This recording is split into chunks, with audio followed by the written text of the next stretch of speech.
Tercera conferencia.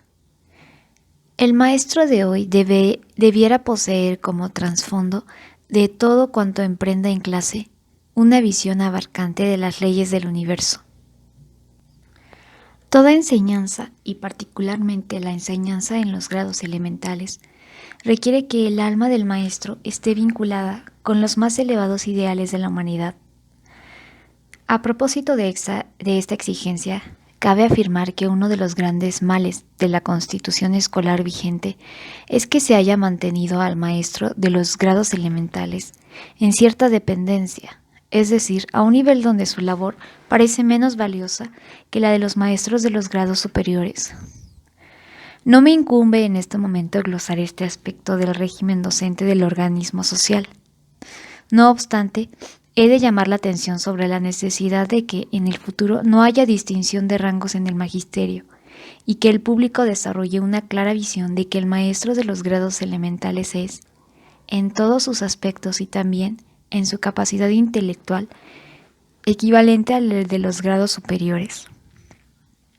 De ahí que no le sorprenda que hoy hagamos hincapié en que, como base de toda enseñanza, cada maestro ha de poseer, desde los grados de la iniciación escolar, ciertos conocimientos que, aunque imposibles de aplicar directamente en relación con los alumnos, son imprescindibles para que sea fructífera su labor del aula. En clase le presentamos al niño, por una parte, el mundo natural y por la otra el mundo espiritual. Como hombres terrenales que actualizamos nuestra existencia física entre el nacimiento y la muerte, nos hallamos emparentados con ambos. Ahora bien, el desarrollo del conocimiento psicológico de nuestra época es bastante raquítico. Sobre todo adolece de los efectos postergados de la declaración dogmática de la Iglesia, año 869, con la que quedó anulada la antigua concepción, basada en la intuición instintiva de que el hombre está constituido por cuerpo, alma y espíritu. Por doquiera que hoy se habla de psicología, con rarísimas excepciones, se habla de la estructura binaria de la naturaleza humana. Unos dicen que el hombre se halla integrado por cuerpo y alma, otros que por cuerpo y espíritu. Se afirma la equivalencia de cuerpo material y cuerpo vivo, así como de espíritu y alma. Casi todos los libros de psicología parten de la errónea premisa de esa estructura binaria de la naturaleza humana. Aceptándola como principio espiritual rector, no es posible llegar a una genuina comprensión de la entidad humana. De ahí que casi todo lo que hoy se presenta como si fuera psicología carezca de una visión certera de la entidad humana. Y, a menudo, todo lo que se dice es mero juego de palabras. Este fallo tiene por base el citado gran error que no asumió mayores proporciones hasta la segunda mitad del siglo XIX, a consecuencia de la interpretación equivocada que se dio entonces a un auténtico hallazgo de las ciencias físicas. Nadie ignora que el nombre de Julius Robert Mayer está ligado a la llamada ley de la conservación de la energía, ley en virtud de la cual se afirma la constancia de la suma de todas las energías o fuerzas existentes en el universo. Es incesante transformación,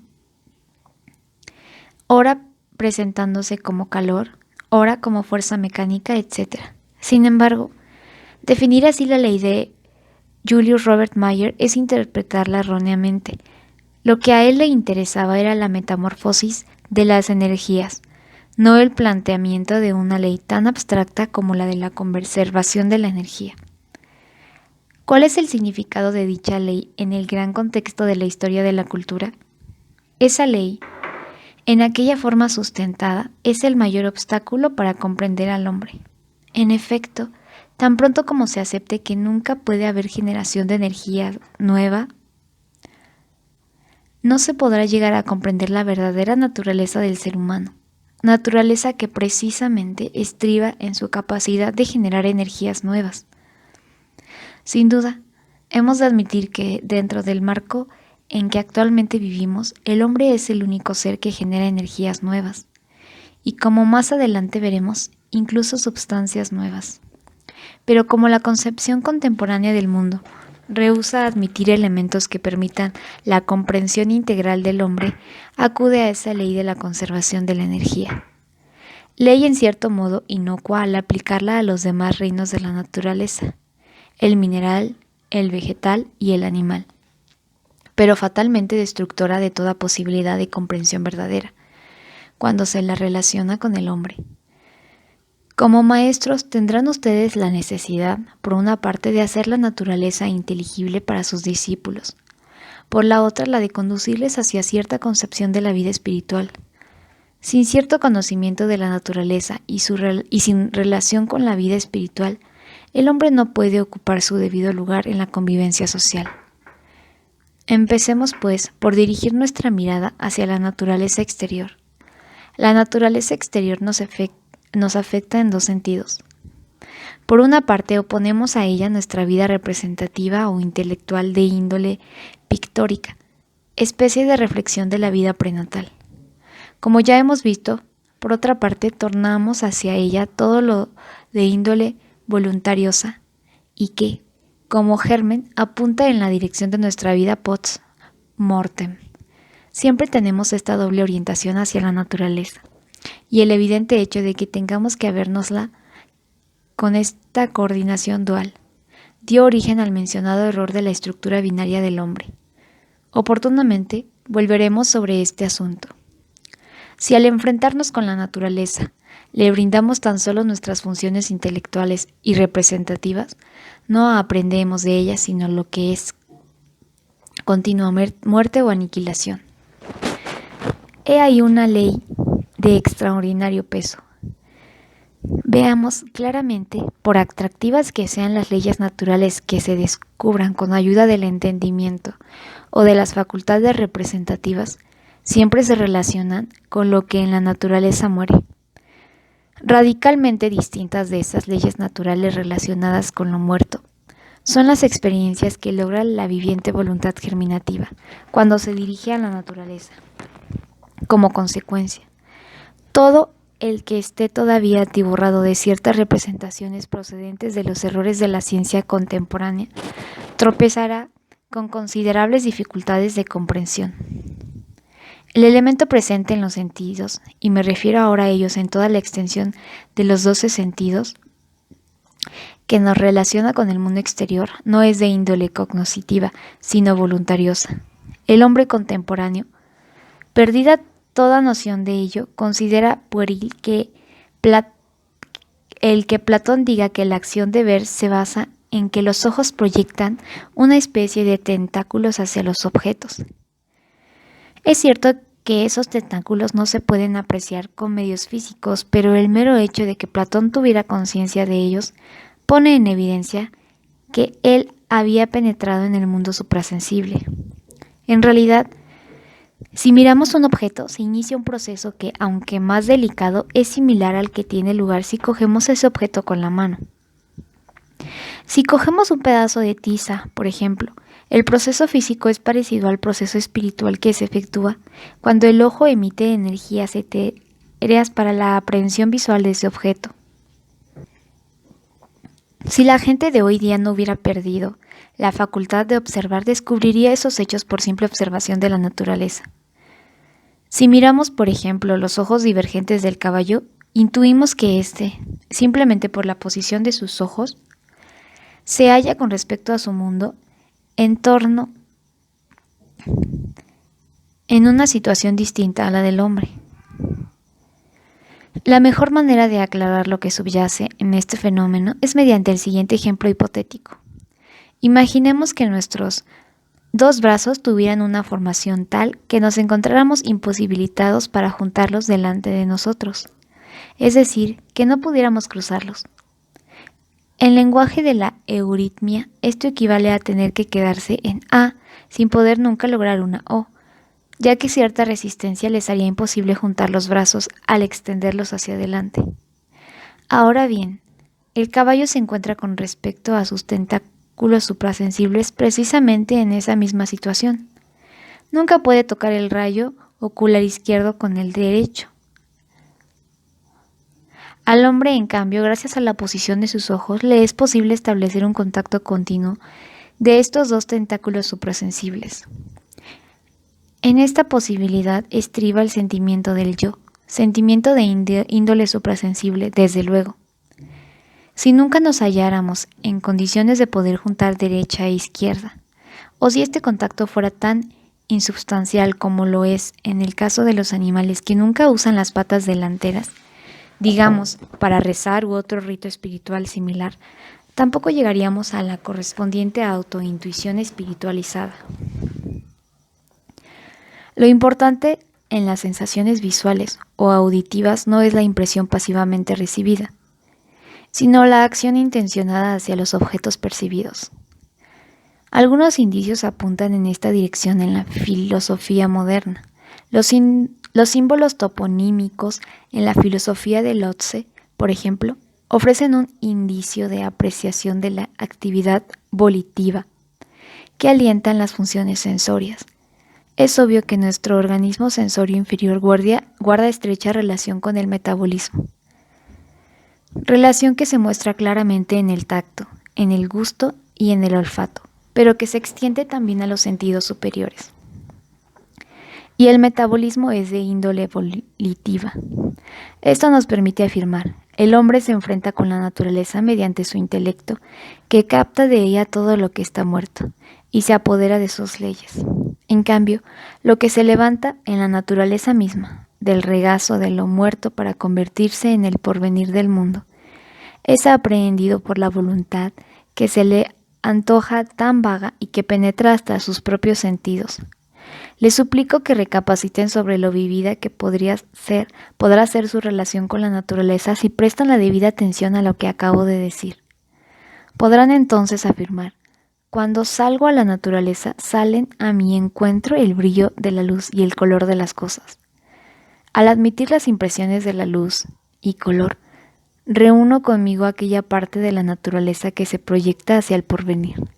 Luego, al retornar a mi habitación para reflexionar sobre la naturaleza y ver sus leyes, me ocupo de lo que continuamente se está muriendo en ella. El continuo morir y nacer emergen en íntima unión en el seno de la naturaleza. Nuestra facultad de captar lo muerto, que subyace en el mundo natural, deriva del mundo intelectual o mental que vive en nosotros. Pura imagen refleja de nuestra vida prenatal. En cambio, nuestra facultad de captar lo que, de la naturaleza, se actualizará en el porvenir, se debe a que la afrontamos no solo con nuestro entendimiento, sino también con aquello que es en nosotros de índole volitiva. Si el hombre no pudiera salvar, para perpetuarla, cierta parte del elemento que durante su existencia prenatal fue convirtiéndose en mera vida mental, nunca podría llegar a la libertad, ya que, sin separarse, se hallaría ligado a lo muerto, y al invocar hacia la libertad lo que en él está emparentado con la naturaleza muerta, invocaría la libertad de algo que es en estado moribundo. Hay que tener en cuenta que el hombre, si simplemente tratara de valerse del elemento que le une volitativamente con la naturaleza, quedaría aturdido debido a que ese elemento apenas se halla en estado de germen. El hombre solo alcanzaría el nivel de ser natural, no el de entidad libre. Por encima de estos dos elementos, el intelecto que capta lo muerto y la voluntad que capta lo viviente, lo que están haciendo, existe en el hombre algo que solo él, ningún otro ser terrenal, lleva dentro de sí desde el nacimiento hasta la muerte. El pensar puro, es decir, el pensar que no se relaciona con la naturaleza exterior, sino tan solo con lo suprasensible que late en el ser humano y que le confiere su condición autónoma, es decir, aquella condición que lo eleva por encima de todo lo que queda, comprendido entre lo inframuerto y lo supravivo. Si queremos, pues, hablar de libertad humana, hemos de prestar atención a este elemento autónomo del hombre. Esto es, al pensar puro exento de lo sensorial, que contiene siempre algo de voluntad. Si con semejante criterio se pasa de la contemplación del hombre a la de la naturaleza, podrá decirse: contemplo la naturaleza dentro de mí. Existe la corriente del morir y la corriente del volver a nacer, morir, renacer. La ciencia moderna sabe bien poco de esta relación. Para ella, la naturaleza es unidad, A cada rato confunde lo que está muriendo y lo que está naciendo.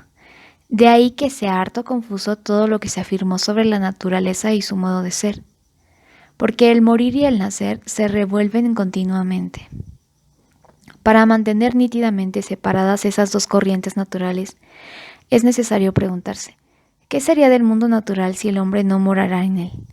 La ciencia natural moderna, con su filosofía, se encuentra perpleja ante esta pregunta. En efecto, imagínense la situación de un acendrado hombre de ciencia a quien se preguntara, ¿qué sería de la naturaleza y de sus seres si el hombre no viviera en ella?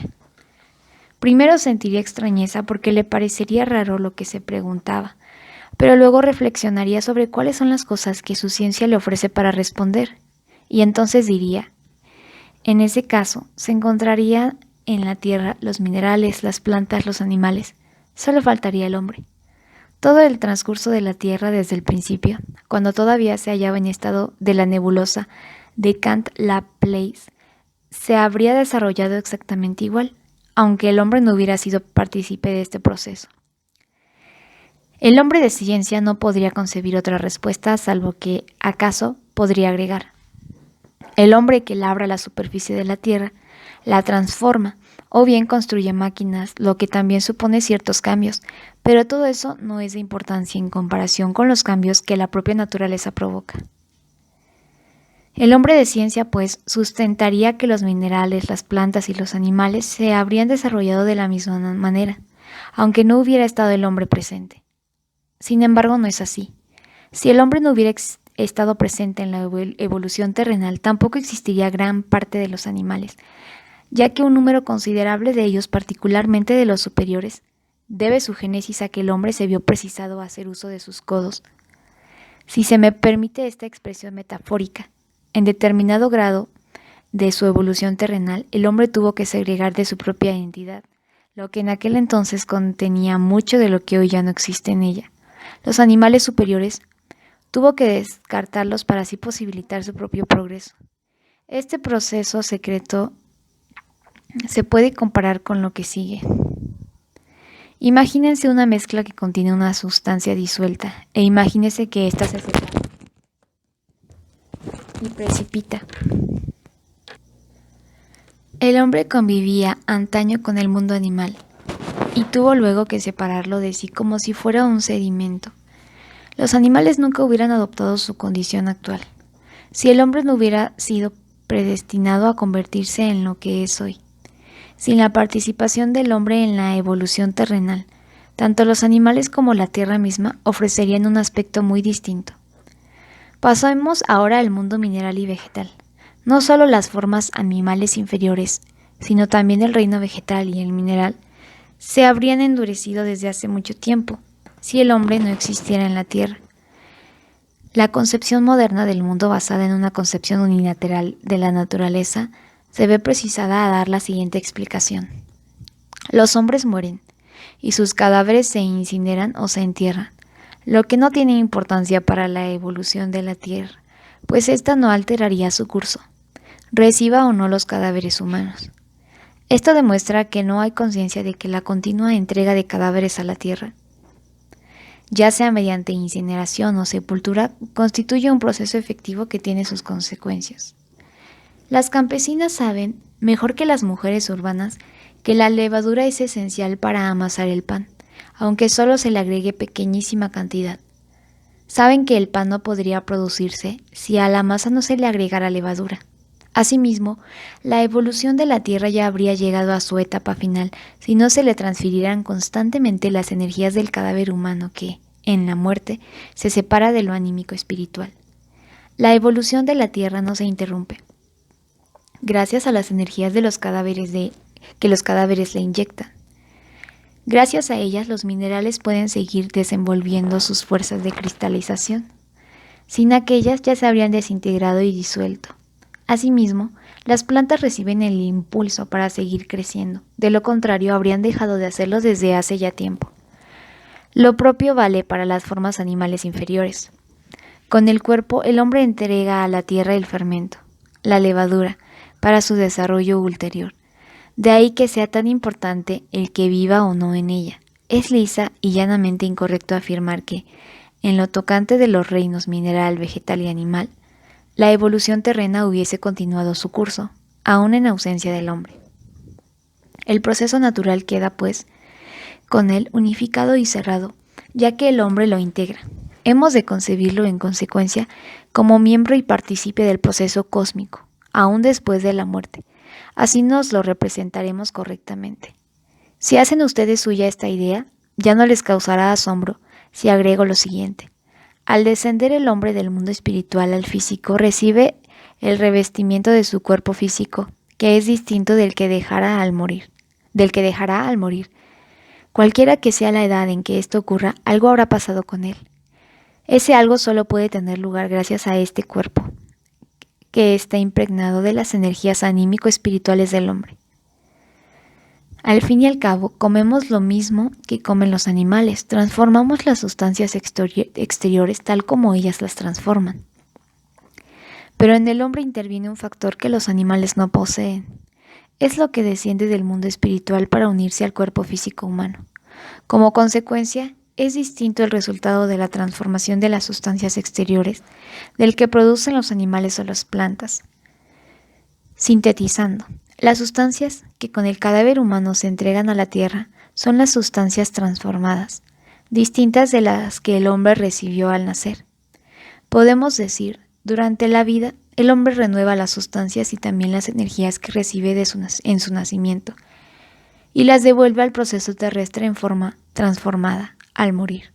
Entrega al hombre lo que a través suyo fluye continuamente desde el mundo suprasensible hacia el proceso terrestre físico sensible.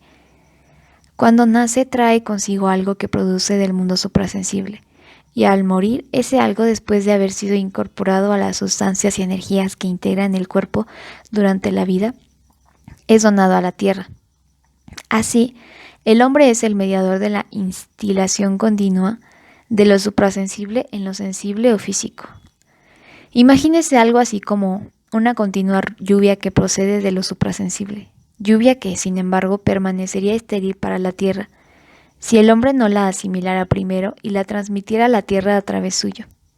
Esas gotas que el hombre absorbe al nacer y de las que se despoja al morir constituyen una continua fecundación de la tierra por energías suprasensibles, y son ellas las que mantienen el proceso evolutivo de la tierra.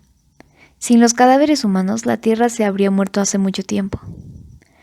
Tras esta consideración preliminar, preguntémonos, ¿cuál es la acción de las energías muertas sobre la naturaleza humana? En efecto, en la naturaleza humana influyen las energías mortíferas que predominan en la naturaleza exterior, pues si el hombre no la dotara continuamente de energías vivificantes, ella tendría que morir. ¿Cuál es, pues, su acción? Permitirle al hombre generar todas las estructuras que se agrupan desde el sistema óseo hasta el nervioso. Lo que modela los huesos y todo lo relacionado con ellos es de índole totalmente distinta de lo que modela los demás sistemas. Las fuerzas mortíferas se entrañan en nosotros, y en la medida en que las admitimos sin transformarlas, somos hombres hueso. Pero es aún más profunda la penetración de esas fuerzas letales. Las atenuamos, y en la medida en que lo hacemos, somos hombres nervio. ¿Qué es un nervio? Una sustancia que puja por convertirse en hueso, pero que no puede lograrlo por hallarse en contacto con ciertos elementos no óseos o no nerviosos de la naturaleza humana.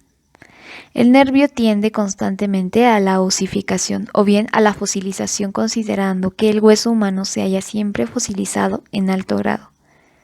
Las condiciones del hueso animal son diferentes por tener mucha mayor vitalidad que el hueso humano. Para imaginarnos correctamente los dos polos de la naturaleza humana, podemos decir: la corriente necrótica obra en el sistema óseo y nervioso. La otra corriente, la de las energías vivificantes, obra en el sistema muscular y sanguíneo, y en todo lo vinculado con estos. El que los nervios no se conviertan en hueso se debe a que se halla con el sistema sanguíneo y muscular en una relación tal que queda contrarrestado su inherente impulso hacia la osificación. Si durante el crecimiento existe una relación desordenada entre los huesos, por una parte, y la sangre y los músculos por otra, se produce el raquitismo debido a que la función muscular y sanguínea impide la correcta fosilización. De ahí que sea sumamente importante que en el hombre se establezca la debida interacción entre el sistema muscular sanguíneo y el óseo nervioso. Gracias a este último, no logra sino una escasa penetración en la región ocular. El sistema óseo retrocede al revestimiento de la cavidad ocular y solo su atenuación, el nervio, se injerta en el ojo. Se logra en este la posibilidad de combinar la virtud volutiva, operativa en el músculo y sangre, y con actividad representativa, cuyo abstracto es el sistema óseo nervioso. Esto nos lleva a un asunto que jugaba importante papel en la ciencia antigua, pero del que la ciencia moderna se burla como de algo pueril. Ya volverá a ocuparse de él, si bien en forma distinta. Los sabios antiguos sentían siempre un parentesco entre la médula o sustancia nerviosa y la médula o sustancia ósea, y estaban convencidos que se piensa igual con la parte ósea que con la nerviosa. Y así es en verdad. Todo lo que poseemos de ciencia abstracta lo debemos a la facultad de nuestro sistema óseo. ¿Por qué puede el hombre desarrollar la geometría, por ejemplo? Los animales no la poseen. Esto se aprecia por su modo de vivir. Es una necedad el que algunas personas digan, tal vez los animales superiores también poseen la geometría, solo que no nos damos cuenta de ello. Es pues el hombre el que desarrolla la geometría.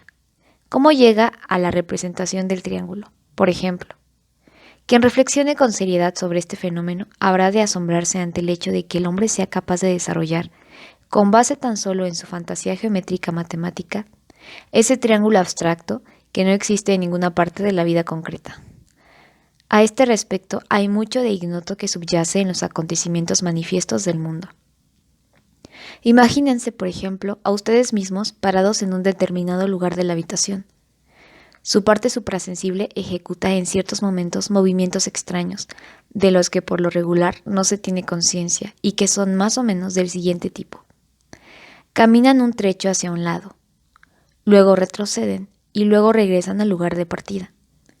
Ustedes recorren una línea espacial que no llega al nivel de la conciencia y que efectivamente sigue una trayectoria triangular. Estos movimientos existen en verdad, solo que no los perciben. Gracias a la oposición erecta de la columna vertebral, el hombre se halla dentro del plano en el que se desenvuelven esos movimientos. El animal, cuya médula espinal se halla en posición horizontal, no participa de ese plano, ni por lo tanto, ejecuta esos movimientos.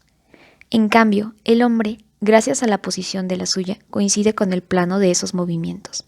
No llegan a su conciencia en forma que le permita decir, estoy bailando continuamente en triángulo. Pero lo dibuja y dice, he aquí un triángulo. En realidad, se trata de un movimiento inconscientemente ejecutado en el cosmos. Al dibujar formas geométricas, no se hace sino objetivar esos movimientos que se ejecutan con la Tierra. La Tierra no tiene únicamente el movimiento que le atribuye la concepción copernicana del mundo. Ejecuta además continuamente ciertos movimientos artísticos, así como otros, más complicados todavía, como por ejemplo los que se encuentran en las líneas de los cuerpos geométricos, cubo, octaedro, dodecaedro, isosaedro, etc. Estos cuerpos no se han inventado, son realidad, aunque realidad inconsciente. En estas y en otras formas corporales se encuentran notables reminiscencias de ese saber inconsciente para el hombre. El hombre lo logra gracias a que nuestro sistema óseo es depositario de importantes inteligencias. Pero nuestra conciencia no alcanza a descender hacia el sistema óseo, extinguida en el camino. Solo nos deja un reflejo en los dibujos geométricos que el hombre ejecuta. Insertado el ser humano en el cosmos, desarrolla la geometría y reproduce algo de su propia actividad en ese cosmos. Reconocemos, pues, por un lado, un mundo que nos abarca y que se halla en continua necrotización. Por el otro, asistimos a todo lo que interviene en las energías de nuestro sistema sanguíneo muscular, donde existe continuo movimiento, continua fluctuación, continuo hacerse y nacer, todo en germen, nada muerto.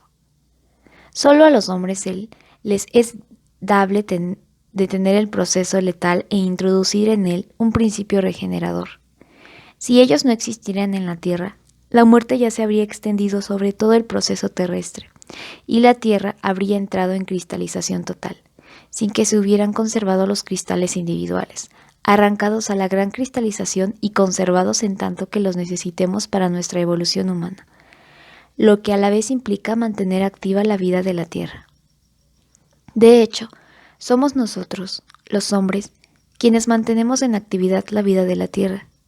De ahí que no carezca de realidad el pensamiento de Edward von Hartmann, quien con fundamento en su pesimismo pensó que algún día alcanzaría a la humanidad la necesaria madurez para un total suicidio colectivo. No hace falta agregar lo que Hartmann postula además, dictado por limitación de su concepción naturalista del mundo. Hartmann, no satisfecho con que algún día el género humano terminara en suicidio, quiso que además volara nuestro planeta mediante algún ingenioso dispositivo. No hubiera sido necesario. Una vez decretada la fecha del suicidio total, la Tierra por sí sola hubiera empezado a desintegrarse, pues su evolución no puede continuar si carece de lo que el hombre le lega. Hemos de saturarnos emotivamente de estos hechos. El momento actual exige que los comprendamos. En mis primerísimos escritos retorno una y otra vez a un pensamiento mediante el cual quise colocar el acto de conocer sobre una base distinta de la actual. En la filosofía exterior, oriunda del pensar angloamericano, el hombre en lo relativo a su proceso anímico interior es un mero espectador del mundo. Aun así el hombre no existiera, así se cree, aun si en su alma no reverberara lo que pasa ahí fuera en el mundo, todo seguiría siendo tal como es. Esto vale para las ciencias naturales en cuanto al razonamiento que acabo de desarrollar, pero vale asimismo para la filosofía. El filósofo contemporáneo está a gusto en su papel de espectador del mundo, es decir, en la función de conocer puramente analítica. Yo, queriendo sacar el conocimiento de ese elemento erróneo, estuve insistiendo. El hombre no es mero espectador del mundo. Él es el escenario del mundo, donde una y otra vez se desenvuelven los grandes acontecimientos cósmicos. Insistí en que el hombre, con su vida anímica, es el teatro donde se desarrolla el suceder universal. Esta idea es, en abstracto ropaje filosófico, la misma que desarrollé hace unos momentos. Particularmente, si estudian el capítulo final de Verdad y Ciencia, capítulo que trata de la libertad, encontrarán nítidamente perfilada la idea de lo que tiene lugar en el hombre, no tiene lugar en igual forma en el resto de la naturaleza. Esta tan solo invade al hombre en cierta medida. Lo que tiene lugar en el hombre es, al mismo tiempo, un proceso cósmico. El alma humana es escenario de un proceso cósmico, no solamente de un proceso humano. En la actualidad todavía es difícil que se comprendan estos hechos en ciertos círculos, pero sin estar saturado de esas ideas es imposible llegar a ser un auténtico educador. ¿Qué sucede en realidad en la entidad humana? Por un lado tenemos la naturaleza óseo-nerviosa, por el otro la sanguíneo-muscular. Por la sinergia de ambos se crea continuamente sustancias y energías nuevas y la Tierra queda preservada de la muerte gracias a esa regeneración de sustancias y energías que existe en el hombre. Traten ahora de compaginar lo que acabo de decir, esto es, que la sangre, al contacto con los nervios, provoca la creación original de sustancias y de energías, con lo que expuse en la conferencia de ayer, o sea, que la sangre se halla en continuo camino hacia la espiritualidad y es retenida en ese camino. Hemos de ligar estos dos pensamientos, fruto de las dos conferencias, y luego seguir construyendo sobre esta base. Lo dicho hasta ahora ya les permite darse cuenta de lo erróneo que es el concepto de la conservación de energía y materia en su formulación usual. Concepto refutado por lo que tiene lugar en el interior de la naturaleza humana y, además, por constituir un obstáculo para una verdadera comprensión de la entidad humana. Solo cuando se reconquiste el pensamiento sintético de que efectivamente nada puede nacer de la nada, sino que hay transformaciones que consisten en que algo se anula y algo distinto nace en su lugar. Solo cuando este pensamiento haya sustituido el concepto de la conservación de la energía y de la materia, se logrará algo beneficioso para la ciencia. Se habrán dado ustedes cuenta de alguno de los sesgos equivocados que ha tomado el pensamiento actual. Se establece algo, la ley de la conservación de la energía y de la materia, por ejemplo, y se proclama como ley universal. Esto se basa en cierta propensión de nuestra vida representativa, o bien de nuestra vida anímica en general, de querer ofrecer descripciones unilaterales en lugar de limitarnos, como debiéramos, a postulados como consecuencia de lo que desarrollamos mediante nuestra representación. Así, por ejemplo, en los libros de física se encuentra planteada como axioma la ley de la incompenetrabilidad de los cuerpos. Donde está un cuerpo, no puede estar otro al mismo tiempo. Esto se proclama como propiedad general de todos los cuerpos. Sin embargo, lo único que debiera decirse es, las corporalidades o especies de tal índole que en el espacio que ellos ocupan no permiten que al mismo tiempo pueda estar otra de la misma índole son incompenetrables. No utilicen los conceptos más que para deslindar un área de otra. Formulen postulados, pero no definiciones que pretendan tener validez universal. Por esta misma razón, tampoco debiera formularse una ley de conservación de la energía y de la materia, sino que se debiera averiguar cuáles son las especies para las que esta ley tiene significado. El esfuerzo del siglo XIX se encaminaba hacia la formulación de leyes valederas para todo.